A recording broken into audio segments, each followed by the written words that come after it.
Hello, how you doing? Okay, today we're starting a new show. Welcome to Coffee Chat with Angie, where we talk about eco-friendly ideas, fighting against the shit stem of the bully dozer. And this is episode 1 of the Hungry Leprechaun's Kitchen. Okay, and today we are doing New England clam chowder. One of the sides of my family is from Massachusetts. Well, a few sides are from Massachusetts, but one side in particular is from Salem, Massachusetts, related to John Proctor, if you've seen The Crucible. And I'm just a Celtics fan and a Red Sox fan, and just I study, I just think that's really cool. So this is my kind of tribute to that, since this is the Hungry Leprechaun's Kitchen. So we're making clam chowder. Okay, so to start out, the first thing you need to do is you need to dice up a cup of carrots, a heaping cup of onions, and then a cup of all diced celery. And I notice I put it in a plate like this so you don't need to think that, you put 3 stripes, and the stripe in the middle is the biggest one because it's you get mostly onions. Then you don't need to think. And this is preheated, and I'm just going to put that right in there, all the diced vegetables. So what we're doing with this is there's no oil or anything special in there. There's nothing in there. It's just a dry, hot thing. We're beginning to heat up to the, it's a mirepoix, of course. We're just heating up all the ingredients so that they're warm and they're going on their way. So the vegetables are boiled. This is a thing that's boiled. So we're just kind of getting it started, which is, I think that's normal with the mirepoix. Yeah, it is. So really we're just doing the technique of a mirepoix, letting those get the biggest head start. Now here I've got a couple cups of peeled, diced potatoes,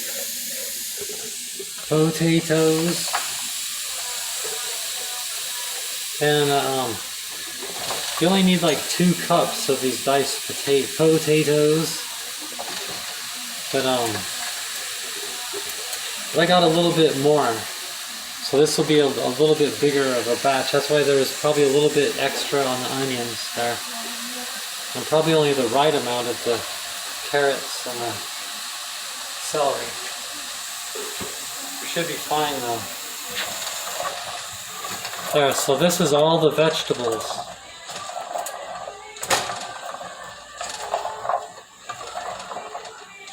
Yeah, so I didn't see my dad's side of the family very often growing up, but anytime we would see them, I would just notice everything because I was so curious about that side of my family. And everybody thinks clam chowder is such a big deal on that side of the family, and lobster and Budweiser beer and all that stuff. So I would just think, ooh, that stuff is so cool, So here you can see the other ingredients. We got 3/4. You don't need to memorize much. Everything's just like how you do the plant. Then you don't need to memorize how much vegetables. And then as far as the measurements, everything's 3/4 cups. It's 3/4 cups white flour, 3/4 cups butter, not margarine, and then you just buy half and half in quarts, so you just get one of those things. And then the red wine vinegar, yeah, that's 2 tablespoons. And then salt and pepper, So what we did when we opened the clams here, that you get 3 6.5 ounce cans of minced clams. And it's in clam juice. Here's the clam juice. So you open it up and you squeeze out all the juice and you put it in there. This is one of the tricks to make a good clam chowder, because if you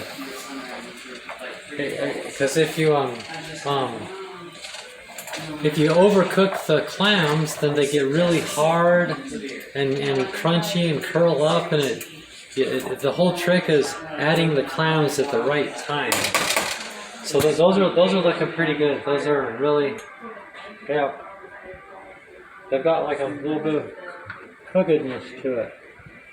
So then, as soon as they have that, then you add the clam juice that we separated from the can.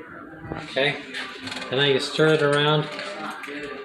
So it's normal that the clam juice is not enough to completely submerge all the vegetables. That's normal.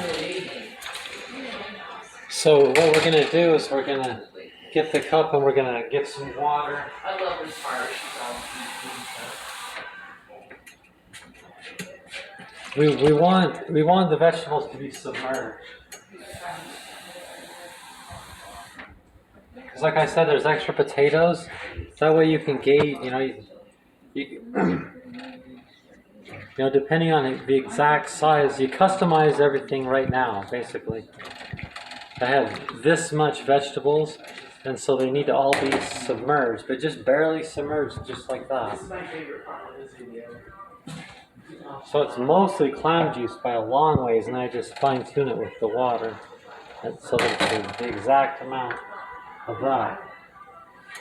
Now I'm going to turn this back up because what I'm trying to do is I'm trying to bring that to a boil. Okay? And then there's two parts to this. That's the vegetables cooking. They're boiling. But then over here we have a pot, and we turn this on and begin getting that hot. Because now we're going to make a roux in this one. And it takes the exact same amount of time to do this other half of the clam chowder as it does for this to cook itself. So that's why you do that first. So that'll be cooking while we're doing the other part. Now we're going to do this part. Okay, so now we're just waiting for this to come to a boil. It's starting to kind of get there. And this pot has some heat. It's probably not hot enough really to melt the butter yet, but we're going to go ahead and throw in all the butter.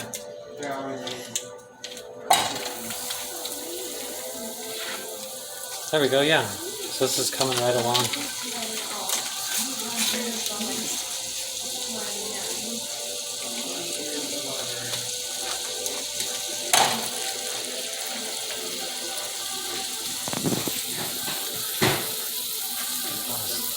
Yep. Okay, so this is getting really close. This is coming along. We'll start out by making a roux, not the kind that you spend all day making, but just kind of your basic setup. Okay, so this is boiling, so now I'm going to turn it down. You don't want it to boil out too fast.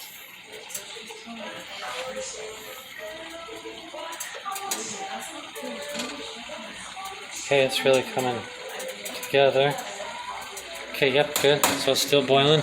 Looks like the butter's done. So now we're gonna do the same thing with this.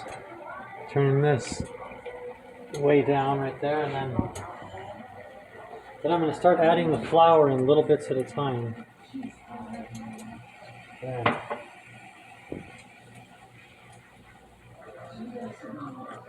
Adding something like flour to a liquid, you have the problems with things clumping up. So you do it just little bits at a time. You work with all the lumps, work it into it.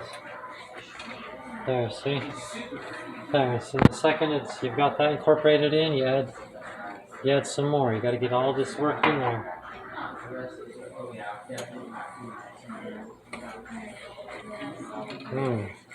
Yum, yum. I love roux. Yum, yum. Okay, so all the flour is now worked into it. So that's like to make it real. We're going to turn this into a slurry now.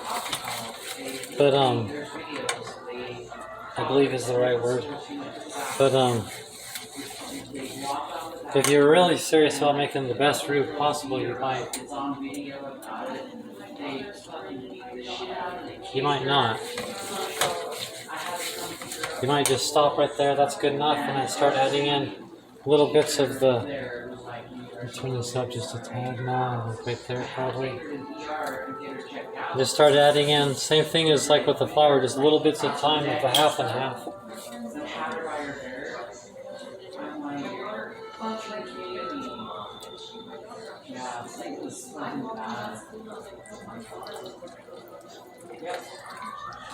Until the entire quart is worked in to it. You can see that thickened right up. Let's add a little bit more. So it takes about the same amount of time for the vegetables to cook as it does to make this slurry. This is the whole thing. We're making the, if you've ever had New England clam chowder, this is the good stuff. By the way, the Celtics are the champs. My dad taught me, so being my family being from that part of Massachusetts, that's like the thickest accents like in the whole country probably. And so they're like all Pak the Ka and Habajad, you know.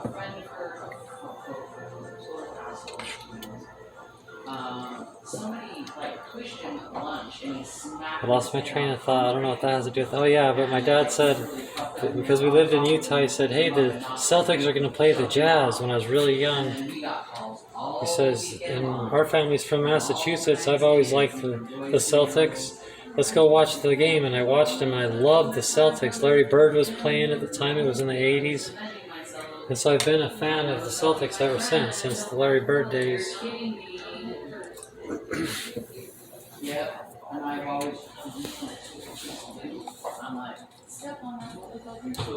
So that's why I did this as the first episode. This is the best recipe ever. It's a family favorite. And so we're naming the show after leprechauns and Celtic studies, the druids and all that. Almost got it. So we're waiting for this to get back up to a pitter-pat boil, then depending on, because like how you know when the vegetables are done is you pick a nice hearty potato and you stab it with a fork. It's called the fork test. That was pretty good. It's getting there. It's coming together right now. No, it's just not quite there. And if it's cooked right, the fork will just kind of slide right through the potato. If it's not cooked right, you'll have to kind of push it to get it through the. Yeah, see that one? It's just not quite there. The potatoes are still just too tough. And then that's not, the slurry is not to a boil or the roux or whatever it is. Okay. Oh yeah, okay. Yeah, those are going straight through. So that it passed the fork test. Oh, you're supposed to continuously stir the slurry. See how it's got clumps in it? I accidentally push pause. Okay, let's put this all together.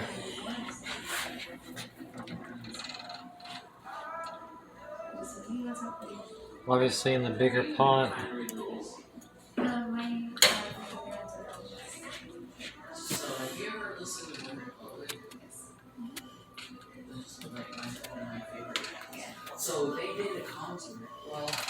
See, so you keep it. One of the tricks is you keep it moving so that it doesn't clump up. Now it's different. Now it's like clam chowder. See. So there's the test. See how it's sticking to the spoon. There, I can see some clumps. It's clumpy, so it's not a perfect batch. I was thinking about filming too much and not enough about the soup. But anyway, okay. So now we need to bring it back up to a boil again. Okay, push pause. Okay, you can see that it's boiling. It's doing the pitter pat thing. So then, what you do is now you get the clams. I told you that the timing of this is perfect. You get the clams. You add all 3 cans. And you turn it off, the heat off at the same time. They don't need to cook. And you spread them around. They're minced so that they don't, they're not too big of pieces to have to deal with, because you're not gonna eat all this and you're gonna reheat it, so if they're too big of pieces, it's just too hard to keep the clams right. But right now, the way I turned it off immediately, that's the trick. That's the timing. And now you do a 1.5 teaspoons of salt. A teaspoon. And he was like, well, listen, he says, all the years I've known you, he says, you really have A teaspoon and a half of salt, and then pepper, really just to taste. First ground pepper. You might say, how about white pepper? No, it's not really a problem. Not about that much. Black pepper. So salt and pepper, very basic ingredients, but they're really important, and it's an important part of nailing it right. And then red wine vinegar. 2 tablespoons of red wine vinegar. 1, 2. 2 tablespoons of red wine vinegar. Now I'm going to stir it all up into one. Okay, that's it. New England clam chowder. I just tasted it. It tastes just fine. Yum, yum.